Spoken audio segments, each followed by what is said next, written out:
Well, that's interesting. Why does it have a 1920 by 1200 option? G'day folks. For those who like my recovery media videos, well, I've got a treat for you. Today we have a Compaq Presario SR1300NX computer that just so happens to still have its recovery media on the hard drive.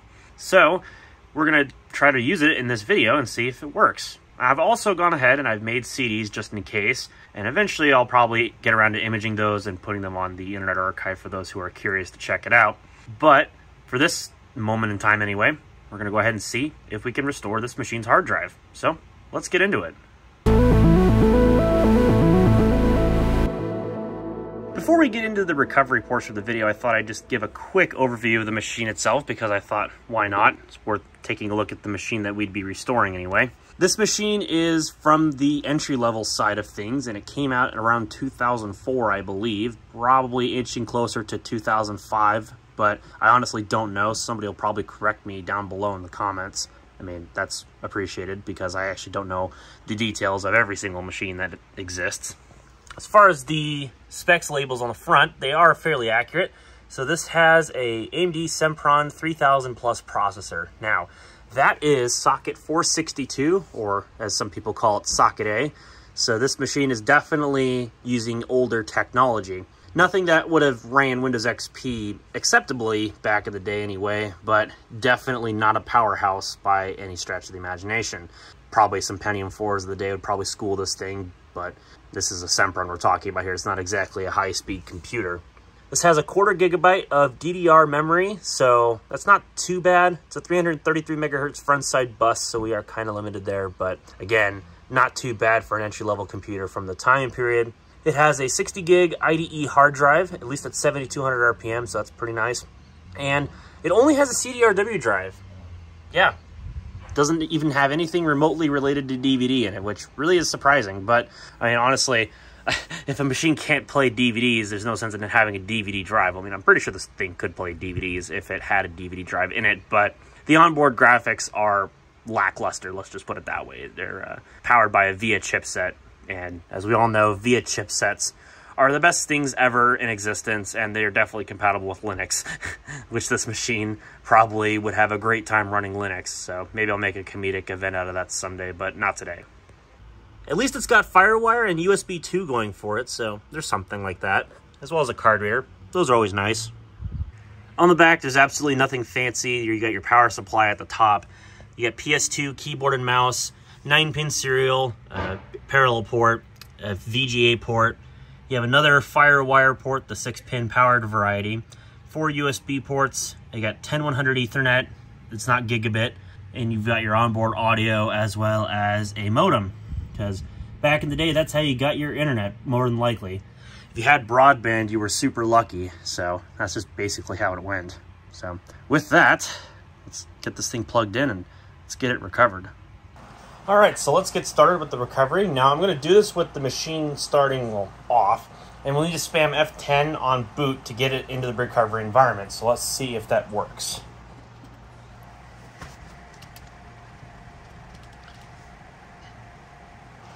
I apologize for the glare on the monitor. I need the garage door open for ventilation and such. Well, yeah. So there's going to be a slight glare on the monitor. I apologize about that.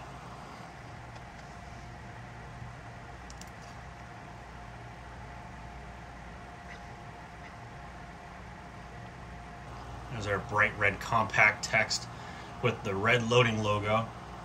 Now, of course, at this time, the Compaq brand had already been purchased by HP, so anything that HP's computers used for the system recovery, the Compaqs were obviously sure to follow.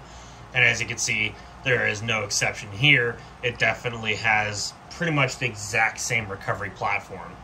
At least it's something from the early 2000s to mid-2000s might have had on it.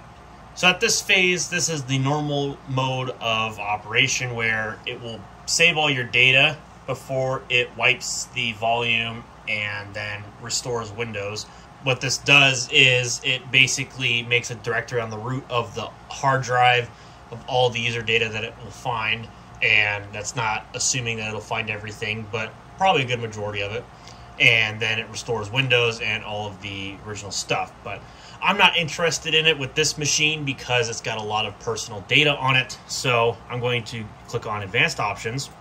And as you can see, it takes me to Destructive System Recovery. Now you can read the disclaimer yourself on the screen. I hope that 4K is enough to allow you to be able to pause the video and read it even after YouTube's compression. So I'm not going to read it all out loud to you. You can entertain that yourself.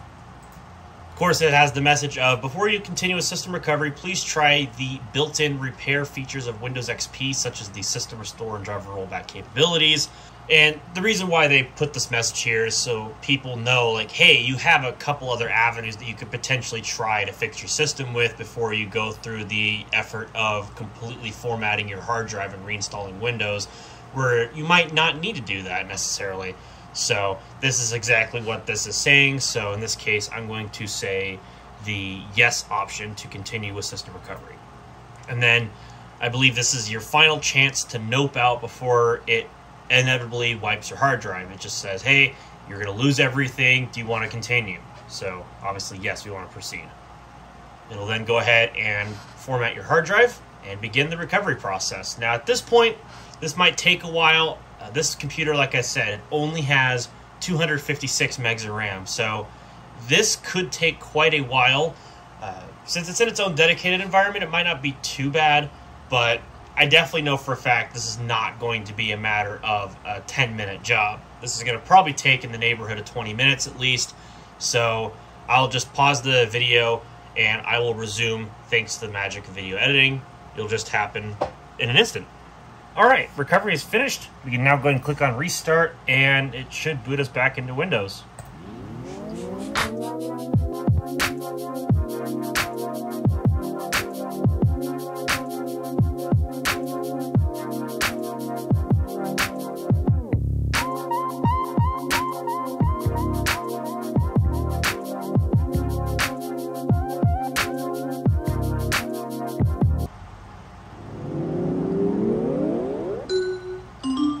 Who needs the intro video with this machine? Apparently it just skips right past it. Welcome to Microsoft Windows. Thank you for purchasing this computer from Compaq Computer Corporation featuring Microsoft Windows XP. And I would have figured they'd have some interesting thing there on the question marks spot, but I guess in this case, well, we don't get that. Interestingly, it doesn't play the out-of-box experience music either. That's really strange. I wonder if they like cut down the out-of-box experience due to the lack of RAM or something. I actually wonder about that. And this is Windows XP Home Edition. I believe this is Service Pack 2. That is preloaded, which is actually pretty nice.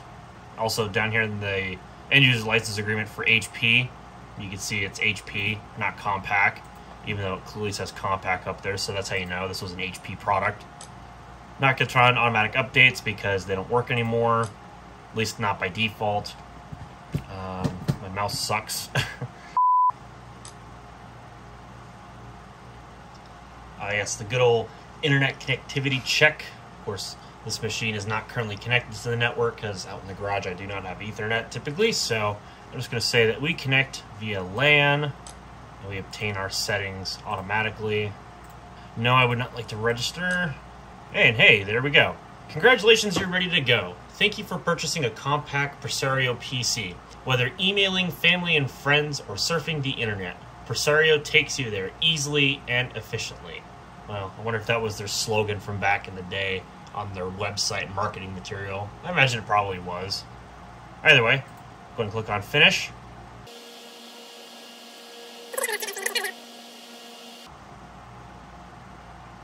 Ah, yes we do. Alright, so we have the 10-minute countdown timer, and we get some text on the screen. Do not turn off your PC during this one-time setup process.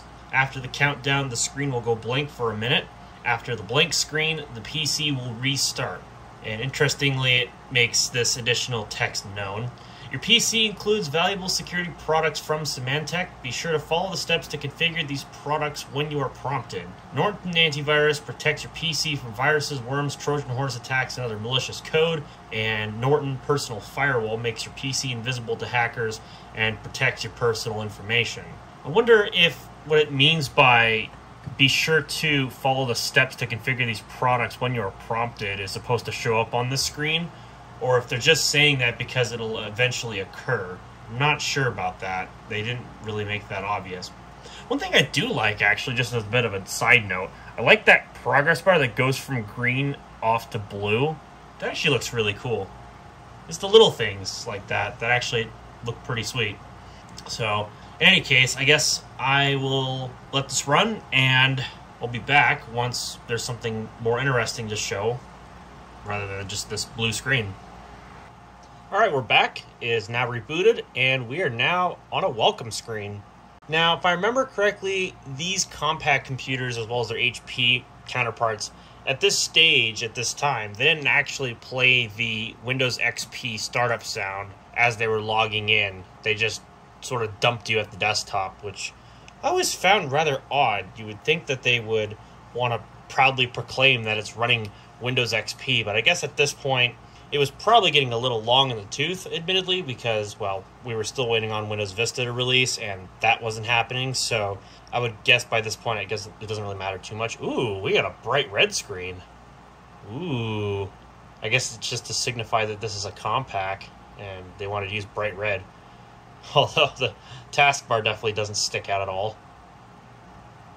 Interestingly, I've always found it weird that they use the active desktop once you're at the desktop for the first time to use this feature here that says to access websites or email, you must have an ISP. To set up internet access, click on the desktop shortcut. I always found that odd that that was what they used to display that message. Why wouldn't they use something else? But I guess it's to blend in with the start menu in a unique way that looks cool, I guess. I really don't know. Either way, for some reason we're running in 16-bit color. I don't know why that is. That's really strange, but we are, so whatever. But I'm not going to follow through with the scheme of the internet access because it's not really useful, so I'm going to go ahead and just turn that off. Just like that. That's how you do it. And then I believe the Compaq wallpaper is...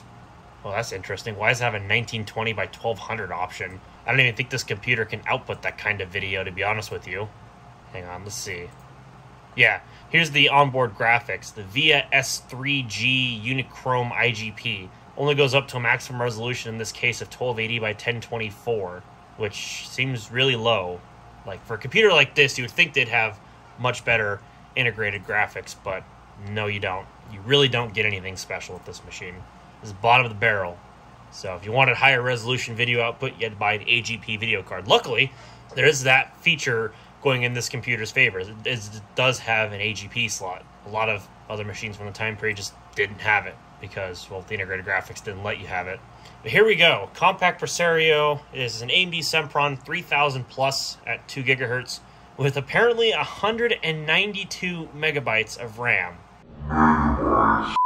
Can you believe that? That's just amazing that they would ship a computer like this. But it does use the system RAM for the onboard video.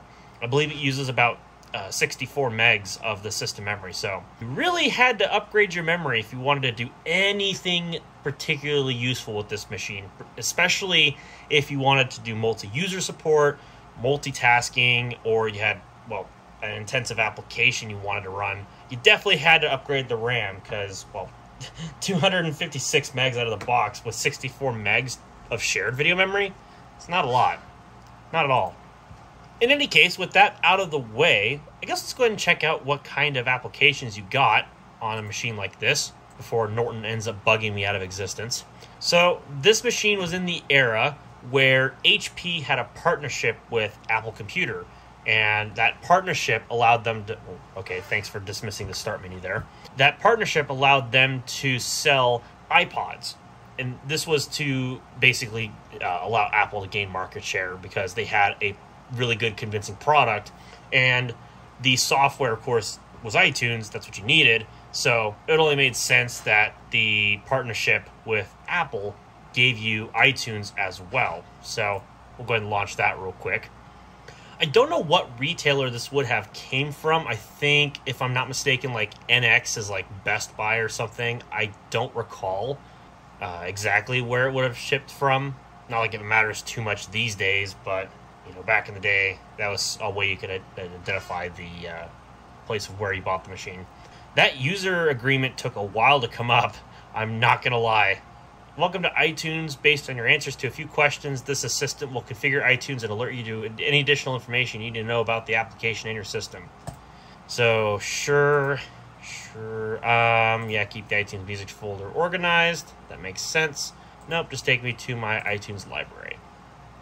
And there we go. There is iTunes. And if we go to the Help and About page, this is iTunes 4.6.0.15, and it's branded as HP. So that's how you know that this originally came pre-installed with the computer.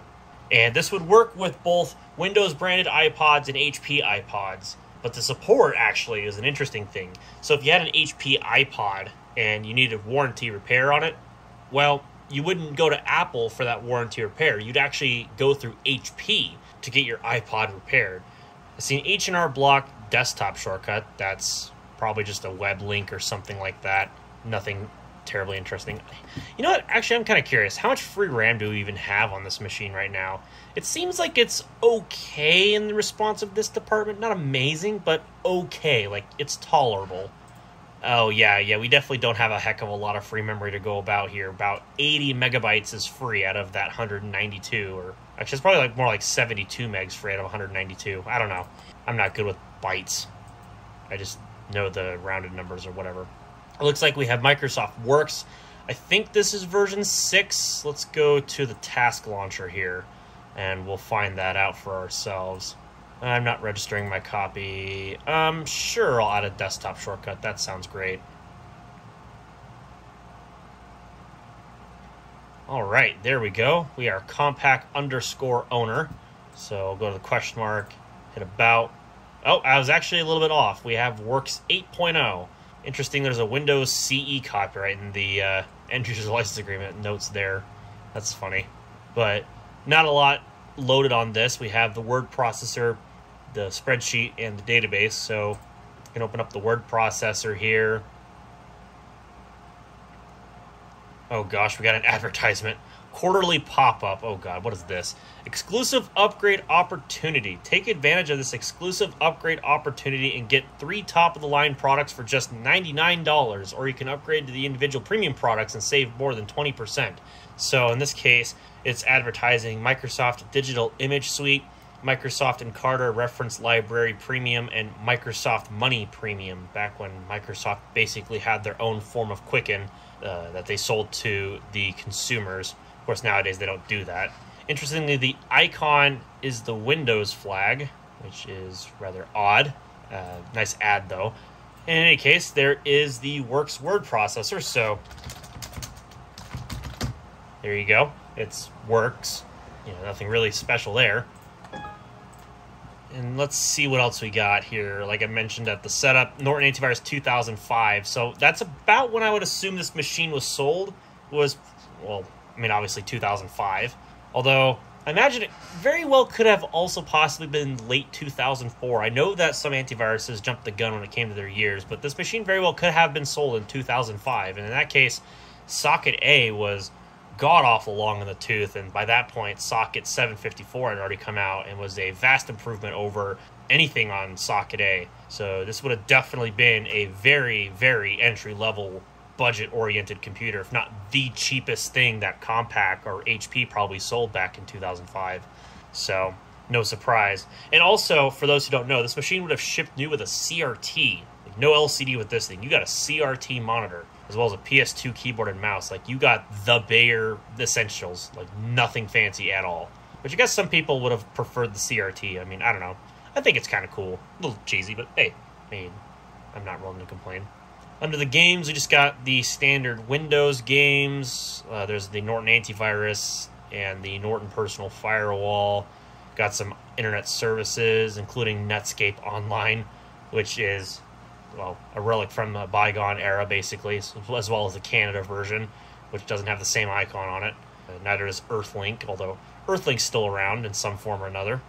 There's the PC Help and Tools folder, which has all of your main applications, and that also includes a shortcut to get access to the recovery partition. and an application called Compaq Connections. Now, Compaq Connections, if I remember this correctly, was a way for a Compaq support representative to be able to remotely connect to your machine or something like that. And they would use this utility, I think, in some form or another. I could be 120% wrong on that, but I think that's what that would have been used for, was for remote troubleshooting. I'm not totally sure if that was how it was. Got PC Doctor, got warranties and whatnot, application recovery, system restore is also in, system restore is also in here too. Now, another place where you had access to the system restore shortcut, I believe, was under accessories and system tools. Yeah, and there's the system restore feature there, so there's a little bit of redundancy there. Print Me Internet Printing, which I believe was just an internet print manager sort of application that they provided back in the day, because I'm pretty sure that, you know, whatever vendor that you bought this computer from would have tried to sell you a printer, because they all probably did. Gotta make that extra money somehow, I'm sure. Of course, this is a given that QuickTime Player is installed on the system because it came with iTunes. It only makes sense that QuickTime was preloaded as well. We have Sonic Express Labeler, which I think is some form of like disk label thing. Not like LightScribe, but you'd print the labels and put them on the disk yourself. And it has its own CD burner utility. Subtract Spyware Manager, that probably sounds legit. And I don't need that in the startup folder, so we're just going to go ahead and remove that. And yeah, that was about your lot. You didn't really get too many frills, not a lot of bloatware. You pretty much just got a computer and the barest of necessities. You did get a little bit of adware, but at least in this machine's case, it's not to the point where it completely numbs the machine's experience. Although, I can't imagine they would have done that anyway back in the day when you were selling a computer with 256 megs of RAM. Like, are you serious? Like, come on. I would have figured they would have bloated this thing a lot worse, but I'm glad that they didn't, because I'm pretty sure this thing would have been a complete turd if that was the case. It actually, like I said, even in its current stage right now, it's tolerable. Like, you could use this. It's not probably going to knock your socks off or anything, but you could totally use this if you were a basic computer user. There's nothing wrong with this. Like, you could check your email, you could browse the web and check out news sites or something in Internet Explorer, and you could write your documents, install Office, and do even more document-related stuff.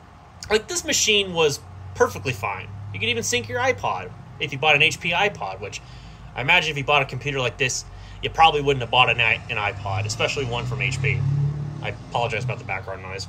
But hey, it was like probably a $400 or $500 computer bundle back in 2005. Could you have argued with that? I'm pretty sure some people would have. Well, maybe some people wouldn't have, which is probably why this thing exists. So I think with that having been said, that's pretty much all there is to say about this machine. It's absolutely no frills. It's got way more hard drive space than I'm sure anybody would ever need, or maybe it's enough hard drive space where somebody could dump everything from their digital camera because it has a card reader, and so having more hard drive space than they would actually having a functional computer probably meant more to them than anything else, which is probably why this machine exists.